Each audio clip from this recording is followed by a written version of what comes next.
Mr. Seaman refuses, but then he spends the night thinking about what happened to his wife. The next morning, when Clara asks about the ghost, her father explains it was Heidi sleepwalking because she's suffering, which is why they'll be sending her home.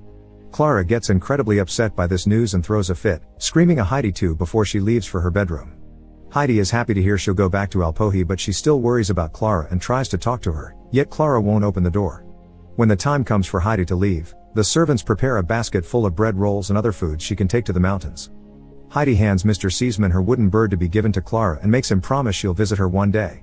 After Heidi is gone, Rottenmeier points out they'll finally have peace again, but karma soon proves her wrong. There's still a kitten around the house. As Rottenmeier panics, Tinette picks the kitten up and decides to name it Heidi. As soon as she arrives back in town, the first thing Heidi does is take off her boots and reunite with Peter.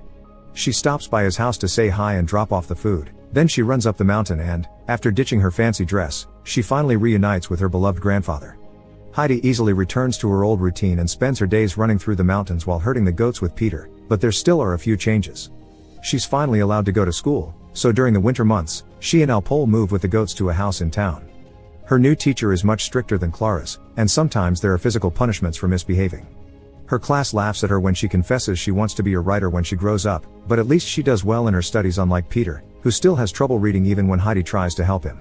All the interesting things that happen, Heidi puts on letters for Clara, also saying she misses her a lot and that she should visit.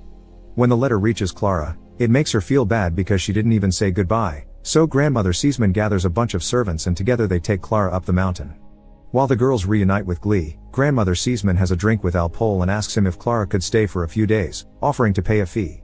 Alpole is glad to accept but turns down the money, saying Clara is a guest. Now it's Heidi's turn to teach her friend about life in the mountains. Clara begins to wear only her underdress and eat without cluttery. She also gets to pet